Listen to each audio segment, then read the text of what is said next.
এখন শরীর ভালো আছে, আমি পুরোপুরি ফিট আছি আর কি। এখন বিকালেও ভালো ঠান্ডা আছে। আমি বাইরে বসেছিলাম, কেন সারাদিন ঘরে শুয়ে বসেই কাটালাম, ভালো লাগছিল না, শরীরটা এতটাই খারাপ লাগছিল। তো এখন একটু বেরিয়ে এলাম যে ঘরের থেকে না, একটুখানি বাইরে গিয়ে হাঁটাহাঁটি করি। হাঁটাহাঁটি করছিলাম উঠোনেই, আর একটু বসলাম এখানে। সকালের দিকে খুব ভয় পেয়ে গেছিলাম যে কি হলো, কবে ঠিক হবে, খুব ভয় পেয়ে গেছিলাম।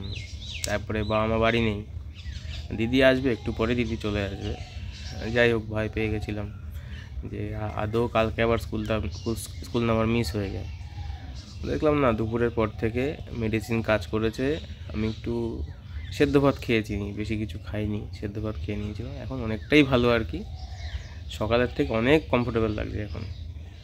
আমি অ্যাকচুয়ালি এই সময় তো স্কুল থেকে ফিরি বা রাস্তায় থাকি, তখন বাড়ির গাছগুলো দেখা সম্ভব হয় না, তো একটু দেখাচ্ছি। ভালো লাগে দেখতে এই বাড়ির গাছের ফুলগুলো, মানে বিশেষ করে হ্যাঙ্গিংগুলো আমার তো খুব ভালো লাগে। আর এই একজন এসে দাঁড়িয়ে আছে, একটু আগে বিস্কুট খেলো 4টে। এই তো দাবি কি, এদিকে আয় আয়, এই চলে আসছে। কি দাবি কি তোর? হ্যাঁ, দাবি কি বল, কি দাবি কি বল?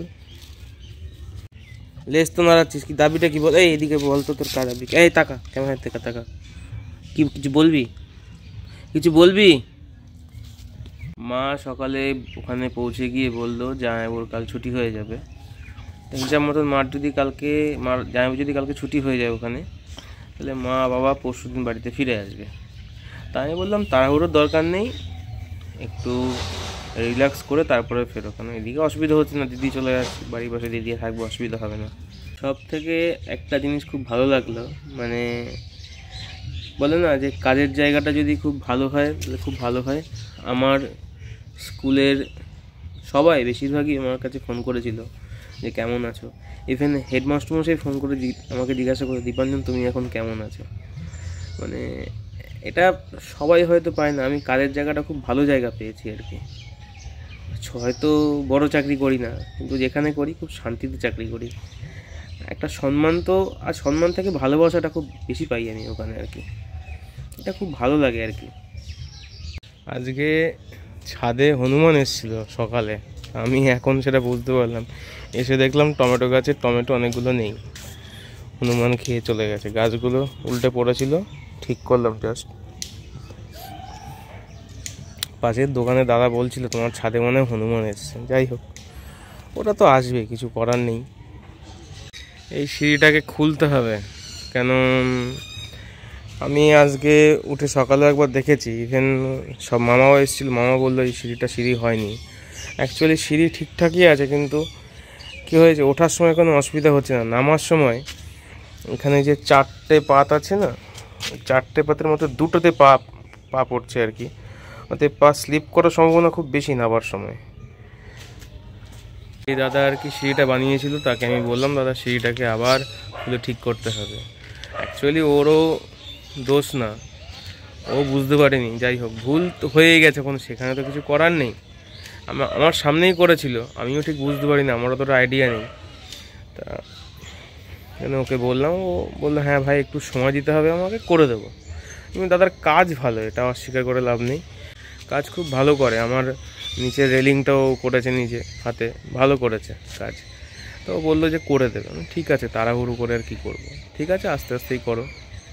আমি বলেছিলাম যে পিটুনিয়া রিপোর্ট করে তার আগের অবস্থায় ফিরে আসবে। দেখুন আস্তে আস্তে ফিরে আসছে পিটুনিয়া, সময় লাগবে কিছুদিন। মানে পুরো আগাছা নষ্ট করে দিয়েছিল গাছগুলো, একদম ফুল ফুটতো না, সেখানে ভালো ফুল ফুটছে। আরও কিছু কাজ আছে, সেগুলো করব। এই গাছটা মোটামুটি দাঁড়িয়ে গেছে, এই গাছটাও দাঁড়িয়ে গেছে, কিন্তু এইগুলোকে দাঁড়া করাতে হবে, করে দেবো। মানে একটু সময় চাইছি আর কি, করে দেবো। এটা যেটা জুম করে দেখাচ্ছে, এটা হচ্ছে আমার মামার বাগান। বুঝলেন, মামার হাতে জাদু আছে, মানে মামা সত্যি কথাই জাদু জানেন, মানে এত ভালো ফুল গাছ কিছু করে কেউ বানাতে পারে না আর কি। দেখুন, শেখার তো শেষ নেই আর জানারও শেষ নেই। এবার যেটা জানতে পেরেছি ধাক্কা খেয়ে, অর্থাৎ গাছের কিছু গাছ মরে গেছে, কিছু গাছকে বাঁচিয়ে তুলেছি, সেভাবে সেগুলো থেকে শিক্ষা নিয়ে সামনেবার আরও ভালো করে আমি চেষ্টা করব। তবে একটা কথা বলতে পারি, পিটুনিয়া গাছ যদি কেউ করতে না পারেন আমার কাছে একটু যোগাযোগ করবেন। পিটুনিয়া গাছ কী করে তৈরি করতে হবে আমি সেটা খুব ভালো করে বলে দেবো। যাই হোক, আজকের দিনটা এইভাবেই কাটালাম অসুস্থতার মধ্যে দিয়ে। বিকালে একটু ভালো লাগছে শরীরটা, তাও শরীরটা ভালো লাগছে মানে প্রতিদিন যেই একটা স্বতঃস্ফূর্ত মনোভাব থাকে কাজ করার, সেটা আর কি নেই আজকে। যাই হোক, ভিডিওটা কেমন লাগলো জানাবেন। আজকে অসুস্থতার মধ্যে দিয়ে ভিডিওটা করলাম। কাল সকালে নতুন ভিডিও আসবে, অসুবিধা নেই কোনো। এখনকার মতো টাটা, গুড নাইট। আর ভিডিওটা যারা দেখছেন একটু লাইক কমেন্ট শেয়ার করে দেবেন। নতুন যারা আছেন চ্যানেলটাকে সাবস্ক্রাইব করে দেবেন। আপনাদের কাছে করজোরে প্রার্থনা করছি, মানে ভিডিওটা এক হাতে ধরে আছি বলে করজোরে করতে পারছি না আর কি। একটু হেল্প করুন আমাকে, আমি যাতে সামনের দিকে আরও এগিয়ে যেতে পারি চ্যানেলটাকে নিয়ে, আপনাদের সবার সাহায্য নিয়ে নতুন একটা পরিবার যাতে তৈরি করতে পারি, বড় পরিবার।